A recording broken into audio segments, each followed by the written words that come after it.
দাদা কিসের জন্য আজকে এখানে আসা হলো আর কিসের জন্য এটা প্রেসমিট? প্রথমত আজকে খাটু শ্যামের দরবারে এসে বাবার আশীর্বাদ নেওয়া, প্রতি বছরের মতো সেই আশীর্বাদ নিতে আমরা এসেছি। আমার সাথে আমাদের বিরোধী দলনেতা শ্রী অমিত জৈন, আমাদের 4 নম্বর ওয়ার্ডের কাউন্সিলর বিবেক সিং, আমাদের এই মণ্ডল, আমাদের 3 নম্বর অন্যান্য कार्यकर्ता। सबसे बड़ी बात है, जब हम लोग बात करते हैं हमारे शहर की, हम हर वक्त सोचते हैं कि हमारे शहर की दिल बड़ा है, लेकिन मैं जब से विधायक बना और उसके बाद हमारी शहर की जो मेयर साहब है उनका दिल कितना छोटा है और उनका मन कितना छोटा है, वो बात बताने के लिए आज मैं आपके सामने आया। देखिए, मैं जब इधर आता रहता हूँ श्याम बाबा के मंदिर में, बहुत दिन से लोगों का एक दाबी था कि हमारे जो ये रास्ता है, ये रास्ता इतना खराब है कि चलने वाला लायक नहीं, तो आप इसको किसी तरह से कर दीजिए। ये डाबग्राम फुलबाड़ी कॉन्स्टिट्यूएंसी है, मेरे इलाके में नहीं आता है, मेरे पैसे से एमएलए फंड से नहीं होगा, तो मैं दूसरा रास्ता निकाल के मैंने 2024 में मैं समीक्षा के पास गया था और उनसे ये आग्रह किया था कि हमारे इस रास्ते के लिए पैसा दिया जाए। तो फिर मैंने प्रयास किया, फिर खाटू श्याम मंदिर से भी ये प्रयास किया गया था। अच्छा, इसका तारीख हुआ 10/1/2025। उसके बाद ये समीक्षा का चिट्ठी है जो डिस्ट्रिक्ट मजिस्ट्रेट को दिया गया कि इसके लिए 15 लाख रुपया की उन्होंने सैंक्शन किया है और वो ट्रेजरी में चला आया और उसका चिट्ठी भी मेरे पास है। तो 15 लाख रुपया की आने के बावजूद इधर ये लोग काम शुरू नहीं कर रहा था, तो इसके चलते ये देखिए, ये 15 लाख रुपया की जो सैंक्शन ऑर्डर फंड अलॉट हो गया। हाँ, फंड अलॉट होके ट्रेजरी में चला है, डीएम के पास चला है। फिर मैंने डीएम ऑफिस को बोला कि ये काम कब शुरू होगा, तो उन्होंने बोला उनके वो तो पहले वाला जो डीएम था, आप सभी को पता है कि उनका फोन रिसीव नहीं करता है, वो फोन करने से दूसरों को दिए फोन कराता है, क्योंकि उनका तृणमूल से उनका जो तालमेल इतना अच्छा है कि वो हम लोगों का फोन कभी रिसीव नहीं करता है। नया डीएम शायद आया, मुझे मालूम नहीं वो कैसा मिलेगा। तो 15 लाख रुपया है, तो काम क्यों शुरू नहीं किया जा रहा है?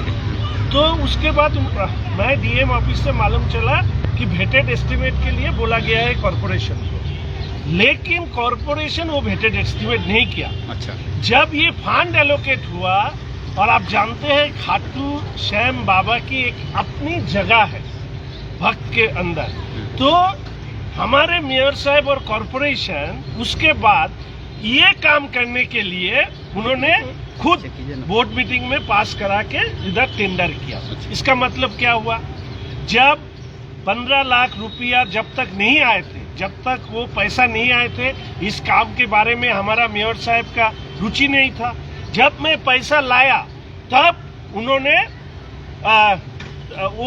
समझ में उनको आ गया है कि ये तो गलत हो गया, लोगों में दूसरा तरह की मैसेज जाएगा, तो उन्होंने कॉरपोरेशन से काम कराने की कोशिश किया। शायद सुनने में आया है कभी भी शुरू हो सकता है, लेकिन आप एक बात समझ लीजिए, हमारी कॉरपोरेशन कॉन्ट्रैक्टर की पैसा नहीं दे पा रहे। सुना है करोड़ करोड़ रुपया कॉन्ट्रैक्टर की ड्यू है, वर्क ऑर्डर होने के बावजूद भी कोई काम नहीं लेता है।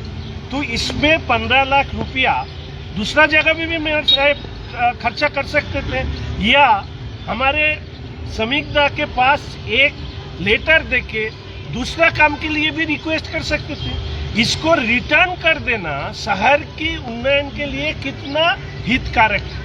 तो इसीलिए मैं बोलना चाहता हूँ कि हमारे मेयर साहब सिर्फ इधर भी नहीं, बहुत सिलीगुड़ी के मैं ये आया और आपको हम लोग एक एक करके दिखाएंगे कि ये मेयर कितना छोटा दिल छोटा मन का है, दो हाथ से पैसा बांटता है, ये पैसा कहाँ से आता है वो भी लोग पूछ रहा है। तो मैं चाहता हूँ मेयर साहब थोड़ा सोचे, और मैं चाहता हूँ जनता भी समझे हमारा मेयर साहब का दिल और मन कितना छोटा है। दादा, ये तो मंदिर के लिए रास्ता, हजारों लोग जो है लाखों की संख्या में यहाँ पर मंदिर में जाते, तो यहाँ पर राजनीतिकरण आखिर क्यों हुआ, क्या कारण है इसके? देखिए, ये तृणमूल का अपना कल्चर है, वो डेवलपमेंट के में भी वो पॉलिटिक्स करता है। जब नितिन गडकरी आता है तो वो पास में जाके बैठ के बातें करता है, लेकिन जब स्टेट गवर्नमेंट का काम होता है तब तो वो कभी हम लोगों को बुलाता नहीं है, हमारा अमित विवेक को भी बुलाता नहीं। मुख्यमंत्री स्वयं कहती है कि फेडरल स्ट्रक्चर को मानना चाहिए, फेडरल स्ट्रक्चर मानता है, तो यहाँ पे तो आप खुद ही नहीं मानता है। उसका एडमिनिस्ट्रेटिव बैठक में हम लोगों को बुलाया नहीं जाता है। डिस्ट्रिक्ट जो प्लानिंग कमीशन पहले था वो तो अभी काम ही नहीं करता है।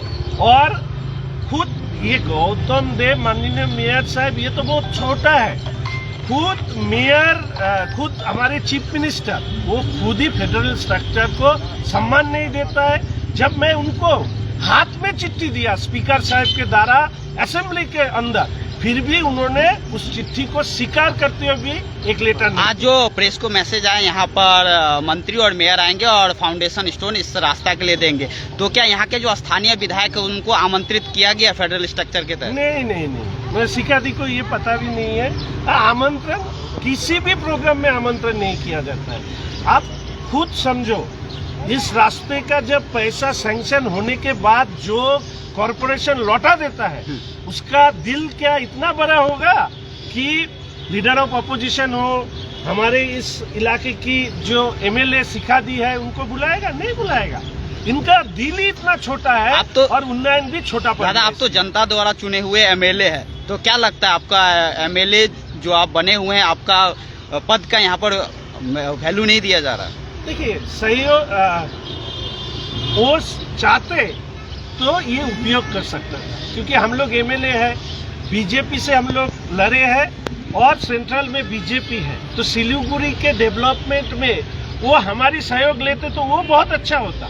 लेकिन उन्होंने सहयोग लेना तो दूर, वो बातों में मेरे ऊपर गुस्सा दिखा के जो बात करता है, इतना सीनियर सिटीजन होके मेरे जैसा एमएलए को इतना धमकाता है, क्या क्या प्रेस के सामने बोलता है। मैं बोलना नहीं चाहता हूँ, बहुत सीनियर है हम लोगों से, लेकिन उनका इस तरह की विवाद, उनका इस तरह की अहंकार तो सिलीगुड़ी के जनता के सामने तो अब परिष्कार हुआ है कि आज सिलीगुड़ी का डेवलपमेंट क्यों नहीं हो रहा है, क्यों इलीगल कंस्ट्रक्शन बढ़ रही है, क्यों जुलूम बाजी चल रहा है, क्यों तोला लिया जा रहा है। ये सब ये गौतम देव आने के बाद सिलीगुड़ी शहर की आप बीमारी बन चुका है। तो आज जो आप लोग यहाँ पर प्रेस मीट आप कर रहे हैं, क्या उस चीज का विरोध जताने के लिए यहाँ पर प्रेस मीट? नहीं, मैं विरोध नहीं करूंगी, क्योंकि काम करना है।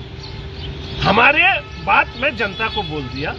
हमारे ये अंकल भी इधर थे तो वो बार बार मेरे को अनुरोध किया, मैं उस अनुरोध के ऊपर काम किया। अंकल भी चला गया, उनको वो देख नहीं पाया ये रास्ता बन रहा है, लेकिन पैसा उन्हीं के समय सैंक्शन भी हो गया था। तो मैं चाहता हूँ काम हो, लेकिन जनता के सामने बहुत सारे लोग शायद पूछता है, मैं तृणमूल वालों से भी ये पूछता हूँ, जो नेता है वो छोड़ दीजिए, जो आम सपोर्टर है तृणमूल के, उनको भी पास में बोलता हूँ, इस तरह की छोटा मन छोटा दिल से काम करना सही है या गलत है?